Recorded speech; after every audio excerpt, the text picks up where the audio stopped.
शरीर का काला होना बुरा बात नहीं है, वो तो ठाकुर ही हैं हमारे। जाके देखो दाऊ दयाल जी के क्या स्वरूप है। ओह, पर दिल गड़बड़ हो गया ना हृदय मैया, तो सब दुख तुम्हें ही झेलने पड़ेगो। हम तो बाबा जी हैं, 7 दिन के बाद चले जाएंगे, पर रहे वो तुम्हारे ही घर में। जलन तुम्हें ही होगी, कष्ट तुम्हें होगा तुम्हारी संतानों से। थोड़ी सी मैया बनो, थोड़ा मोह कम करो, मोह मत करो, संतानों से प्रेम करो। मोह में नाश होगा, प्रेम में उनका विकास होगा, प्रेम में उनके जीवन में आनंद और संतोष बढ़ेगा। मोह से वो तुमसे भी दूर चले जाएंगे एक दिन। भागवत यही मोह और प्रेम का, मोह खराब, मोह खराब, मोह बुरा नहीं है।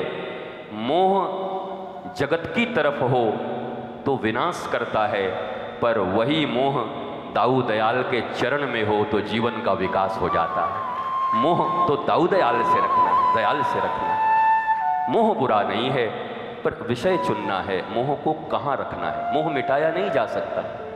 कितने लोग कहते हैं आप में बड़ा मोह है, हम तो पक्के मोही हैं। कोई आपको तकलीफ है? आप में बड़ा क्रोध है, बहुत क्रोध है, आप लोभी हैं, 1 नंबर के लोभी हैं। सब हैं, सारी वृत्तियां भीतर में हैं, पर वो वृत्तियां आपका नाश नहीं कर सकती। अगर वो जगत के साधारण चीज़ों में लग गईं तो बड़ी से बड़ी पूजाएं भी तुम्हारे मृत्यु के कारण बन जाएंगी। अरे हिरण्यकश्यपु से ज़्यादा तपस्या किसने किया? दीमक लग गए शरीर में। इतनी तपस्या करने के बाद क्या पाया? मौत पाया। इतनी तपस्या करने के बाद क्या पाया? अंतड़ियों के माला निकाल कर पहन लिए भगवान नरसिंह देव ने। बताओ, इतनी तपस्या के बाद मौत, इतनी पूजा के बाद मौत, क्योंकि विषय ठीक नहीं था।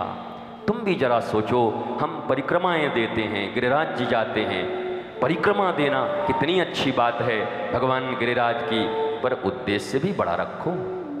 छोटे चीज के लिए परिक्रमा क्यों देंगे? इतना विशाल गिरिराज, इतने विराट दाऊ दयाल, इतने दयाल हमारे ठाकुर यशोदा के लाल, छोटी छोटी चीजों के लिए क्या परिक्रमा देना है? देंगे, विराट के लिए देंगे। देंगे ऐसे के लिए कि एक साधे सब सधे और सब साधे सब जाए। कितनी परिक्रमा लगाओगे, कितनी चीजें छोटी छोटी मांगोगे? एक ही बार मांग लो, या तो दुर्योधन की तरह कृष्ण से कृष्ण की सेना लेकर के आ जाओ और एक दिन महाभारत में अपने सारे भाइयों और खानदान के साथ मारे जाओ, और या तो अर्जुन की तरह कृष्ण से कृष्ण को मांग कर ले आओ और 5 में से 1 का बाल बांका न हो और राज का भोग करो। मांगो ना तो कोई बड़ी चीज मांगो, कृष्ण मांगो, विराट मांगो, ये छोटी छोटी चीजें। इसलिए उपासना कितनी बड़ी है कोई फर्क नहीं पड़ता। उपासना का उद्देश्य क्या है, ये बहुत बड़ा कारण है। ये बहुत बड़ा जीवन में सुखी और दुखी होने का कारण बनेगा।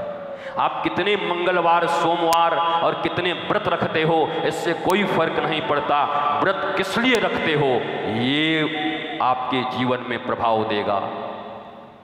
आप कितने दिन उपवास रहते हो, शुक्रवार, शनिवार, रविवार, मंगलवार, कोई फर्क नहीं पड़ता, पर किस लिए रहते हो, ये फर्क डालेगा आपके जीवन में।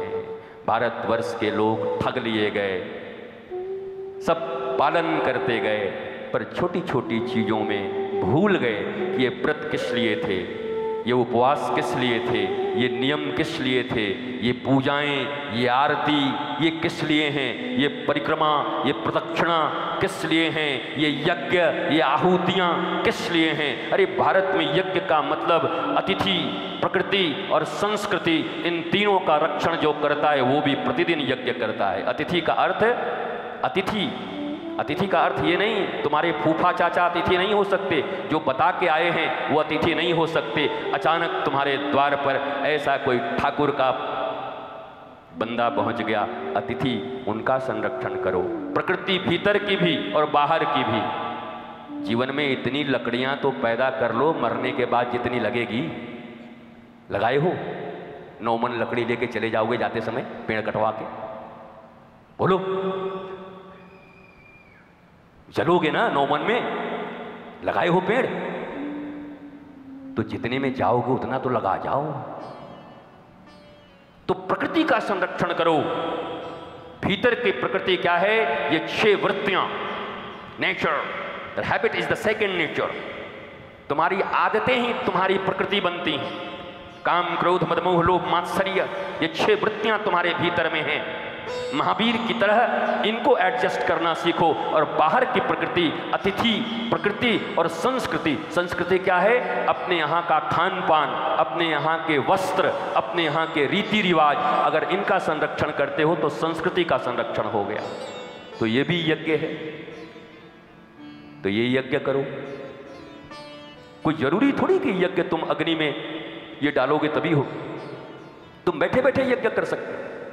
अपने प्रकृति की रक्षा करो और इसका परिणाम तुम्हें तुम्हारे जीवन में प्राप्त होगा।